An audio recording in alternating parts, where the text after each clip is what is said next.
हाँ के हाँ फेकू जी बानी का? हाँ बानी बानी के हाँ हाँ हम पंडित जी। अरे पंडित जी प्रणाम प्रणाम। आई आई आई ए बाबू। हाँ अरे पंडित जी आई बनी पंडित जी आई बनी।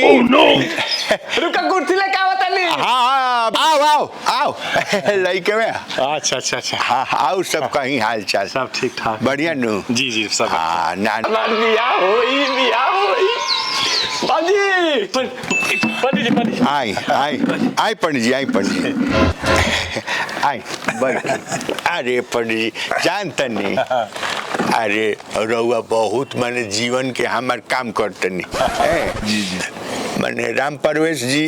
हाँ राम रतन जी। राम रतन मतलब रामविलास जी।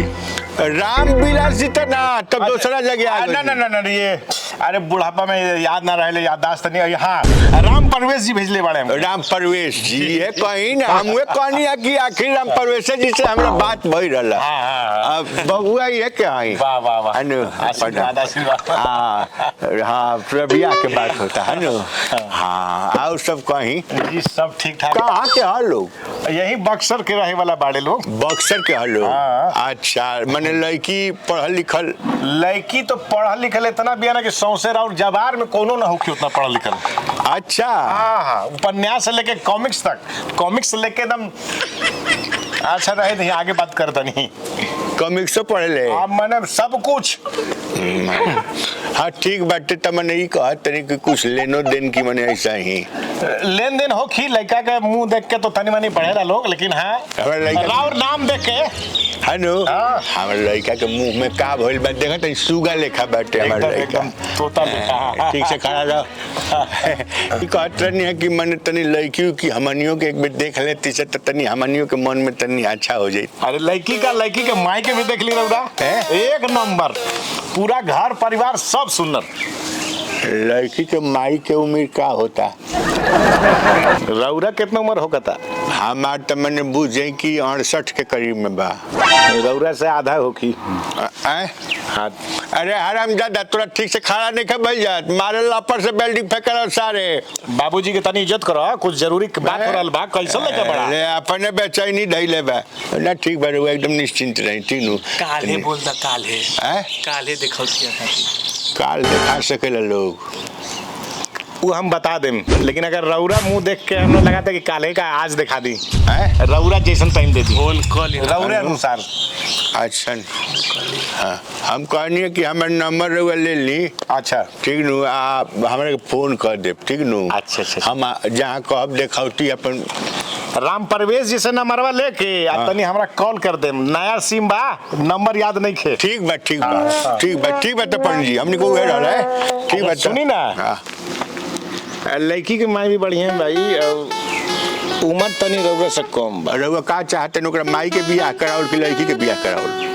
हम तो कर लड़किया के बियाह करे खातिर आइल बानी। रौरा पूछ लेनी हाँ यही से सोचनी के बता दी। ना लड़की के बियाह खातिर हम कह रहल बानी हनु ठीक नु ठीक बा पंडित जी। अच्छा पंडित जी ठीक बा ठीक खुश रहा हाँ ठीक बा। अच्छा ये देखा देखी वाला दक्षिणा रौरा देन की राम परवेश जी दी हैं हमने के एके बेद दे दे सब बियाह है। अच्छा बहुत बढ़िया बहुत ठीक बढ़िया ठीक ठीक बात। अच्छा प्रणाम प्रणाम।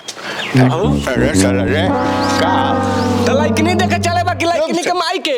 अरे साला तातना चिचिया कहबे पंडितवा अभी कुछ दूर पहुंचल होई कट जे बियाह हवे। हाँ तब पर रोहन मत दिखावा अरे तू। साला चिचिया बे हैं कह तनी इज्जत से रह लड़की के हु अगर देता हु है बहुत बैठे बियाह कर लेवे के बा। होई ना हमार बिया। हाँ चल होने घर में चल चल जय जय भगवान हरिहरी के दिन आ गइल बा सुख बुगाता पहले एकर हो जाओ ओकरा बाद हम अपना पर लागो दुआर पर के जब मामला खिलल रही तो हम भीतरों के मामला खिलल रही एकदम।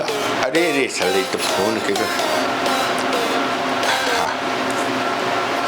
हेलो हेलो प्रणाम।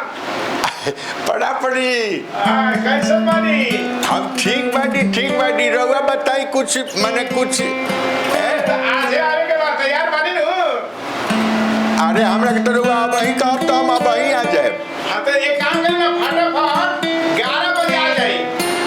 11 बजे कहाँ बा?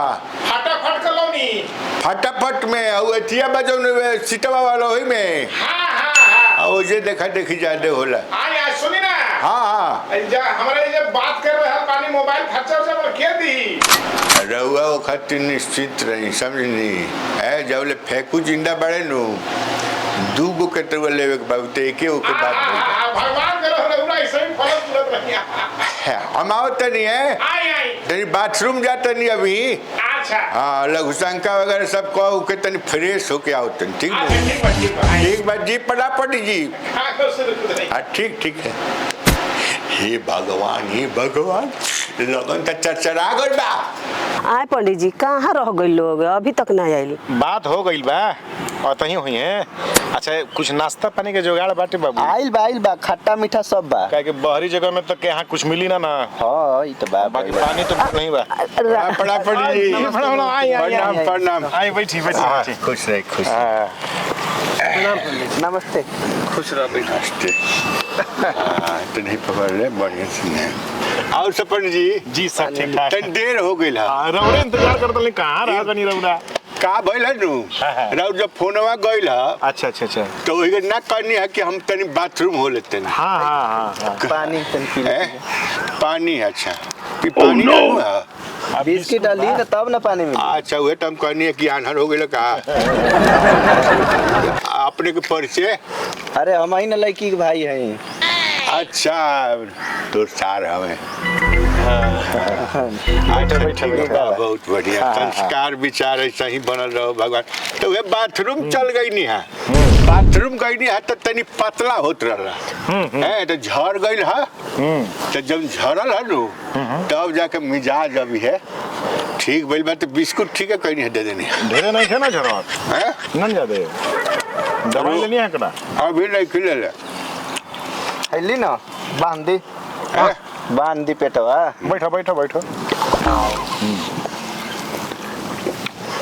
लड़का कैसे बा?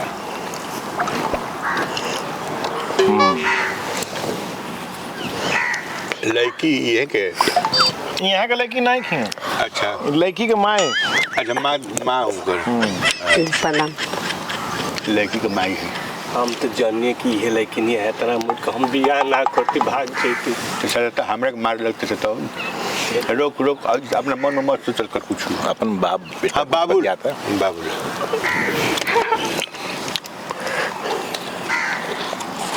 ये तो बात आजकल के बियाह शादी देखी पहले कहाँ देखात रहा आजकल बिना देखले नहीं कहे हो। हाँ तनी अरे आधुनिक जमाना बाटे लड़को लड़की के देख ली तनी 2 टपा बत्ती आली एकदम आधुनिक है लेकिन ये कहाँ बिया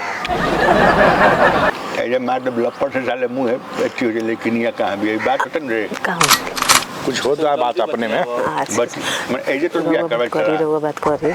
हाँ बतिया दो नहीं आओ सब ठीक बात है। हाँ पंडित जी एकदम सही बा। लड़की के माई लड़की के भाई। अच्छा अच्छा तनी बात कुछ और आगे बढ़ावल जाओ। देखे के तो हमरा लड़कीए के रहल अच्छा उहाँ उ लड़की नहीं खी आइल तो दूसरा दिन रख ले जे देखा देखी नहीं लड़की आइल बिया तनी शर्मात रहल है रहुआ लोग से तो यही से आवते होई तनी बहुत ही सुंदर सुशील एकदम शर्मीली लड़की बा। अच्छा क्या होता एकदम गौ बिया गौ एकदम जी। गौ जाय दिया रे गौ तो होके के चाहिए पूछ ना होके के चाहिए पतो तो ऐसा बाड़ी ना राहुल कि आपके अनहार घर के उजियारे में बदल दी। जी अच्छा इन्वाइटर का जरूरत नहीं है घर में इन्वर्टर ना लगी एकदम टिम टिम टिम टिम तारा का जैसा चमकत रही। अच्छा इका यही आ गई। बैठा बाबू बैठा तू हो अरे भाई बैठ तनी बैठा है बाची बैठा गोड़ छूला वहाँ के लड़का लागता कि चीनी गली ये ताकत घुर घुर के सब फंडा फुड़िए दिए जा। देखा लड़का पसंद बा बच ये ऐसे काहे मुंह तो पले बाड़ू अरे तनी लजातिया लजाई के ढेर नहीं खे जी संसार मिली है बहुत ज्यादा शर्मिली है। ये सब संस्कार बा। हमके बतिया लेबे तो तब न ऐसा लगता का बच्ची बेटे हम जब कहत तनी कि ना हो तो ना क्या कुछ कहा था नहीं कहा? हमर तनी पेट खराब बाटे अच्छा अच्छा हनु तो हमरा बुझाता कि हमरा जाए के पड़ी मर मैदान। अच्छा अच्छा सुनी ना रउआ जाई मैदान कैले आई लड़का लड़की तनी आपस में बतिया ली लोग। लड़का लड़की बतिया ली तक कामे गड़बड़ा जाई, ऐसे ना करे के, देखे देखी तक ठीक बा। चल का कुछ बात बका कुछ बात बटे बात नहीं के कुछ देखी का बनू देखा देखी हो गई तो बहुत अच्छा भइल, ना देखा देखी भई रहित नु तो जीवन भर हमरा जौन बाटे नु मैंने बुझ जाए कि अब हम का कहें, हमरा शब्द नहीं के ऐसा लड़की से हम अपने लड़का के बियाह करे। है महाराज काहे से बता तनी लड़की इतना संस्कारी बिया शर्मिली बिया वो बीच में ऐसा कहा शर्मिली बिया उ लड़की शर्मिली हिया है का लोकती हमर लड़की है जी कहब त मुंह में फाटले रह जाई का बिया। अरे साला तो तोरा ठीक भइला ना भइला से का होके के बस साला हम काहे कहत नहीं, हम नु बुझत नहीं तो का मुंह ठीके त लागता हमके पसंद बिया। मुंह ना देखी ठीक लड़का लड़की राजी बढ़ुए अभी इहाँ के बियाह काटत तनी ऐसे होखेला जी। है काहे बिया काट रहल बनी उ बियाह का काहे काट रहल बनू, अब हम का कहीं कह देब नु तो मुंह में फाटले रह जाई। हम जानता नहीं तू हमरे खुशी से जलत आड़ा, तू चाहत नहीं को कि हमार बियाह होखे। अब ने बनल तब बनल है, हम काहे ना चाहब रे। तो काहे का कमी बा ओकरा में? बबुआ जी ठीक कहतनी बबुआ जी ठीक कहतनी का भइला आखिर बताई बा काहे नहीं नहीं कइले बाड़ो? चरित्र चरित्र का कमी बा हमर लड़की के चरित्र में कता ना तो बढ़िया लड़की हमार चरित्रवान भी है जी। अरे चरित्रवाने रहित नु तो हमरा कोनो कुकुर कटले रहल कि हम बतिया कहती अपना लड़की से पूछी ना ओकरा से हमरा भेंट ना का ओकरो से भेंट ह हमरो से ओकरा भेंट ह ए फेकू जी हमार बात सुनी तनी शांत रही जा सुनी लड़की के चित्र खाली करिया बा करिया लड़की बिया लेकिन चरित्रवान बिया। अरे वो कहत नहीं कि खाली करिया बिया है आ बहुत चरित्रवान बिया और जितना ऊपर से करिया बिया वो अंदर ओकरो से करिया बिया ही। रउरा का कहता नहीं हमरा कुछ समझ में नहीं क्या आवत लड़की इतना बढ़िया साफ सुथरा लड़की बाड़ी रउआ समझ में नहीं आवत रउआ एकरे के देखले रहिती नु नजदीक से रउआ समझ में आई जानते नहीं एकरा के हम पकड़ ले रहनी। सुनी हमरा बेटी के बारे में कुछ भी बोले से पहले एक बार जरूर सोच ले। रउआ काहे ना चल गनी ओ लइकवा के संग जवना में हाई से बैठा रहे हवाई जहाज बन के। ए माई हई देख बोलता ना इनकर बियाह नहीं करा के एकरा से ही करता ना। हां किरिया खो कर हमार बेटी काहे के क्रिया खाई जी आए रउआ अपना बेटा से क्रिया खवाई होई देखो ओकरा संग बैठा रहे होई देखो आज अपना लड़का के देखी ना हमर चलल बनी बेटी पे उंगली उठावत उंगली नहीं उठावे के उनका पर लोला उठा दे।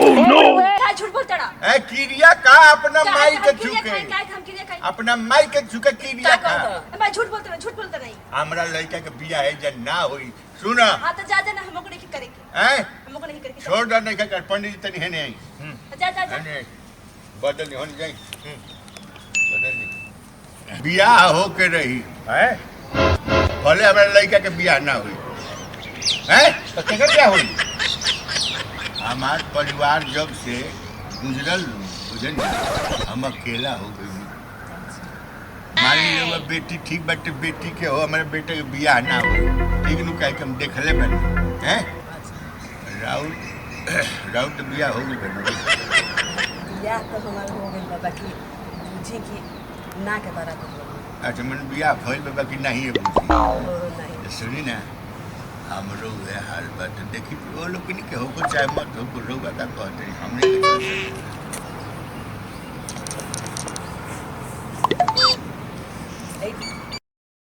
होई देखो हो हई बूढ़ऊ के बुढ़ारी में आइल बड़ा बेटा के लड़की देखे खातिर आ लाइन मारत और हमारा ए माई पर ना चैतर साइड जब हईसन बाप तो बेटा कैसन हमारा नहीं के करे के हमारा अपन बेटी के बियाह है जा निकल ही से हम तो खाली पूछनी हां पूछला का तहरा पूछा गई पूछनी हम तहरा खाली नियत कैसन बाटे का मुझे खोरा बका आई हमार अपने बाबू के लेके निकल ही से हैं निकल ही ए से जजमान साफे तो नामे डुबा के आ गेली मालिक अरे हम तो खाली पूछनी है कि कहीं हां कह दी है तो एगो चर्चा आ जाई ए चल तोरे चलते साला ही चप्पल देखत रे अरे साला ऐसा ना लड़की से तो बियाह हुई अरे जान अपन लड़का लेके हमरा ओकरा से 1 लाख गुना ओकर माई बढ़िया बिया अरे माई मेरे बाप मार माई भाग रे अरे साला ए जजमान सुनी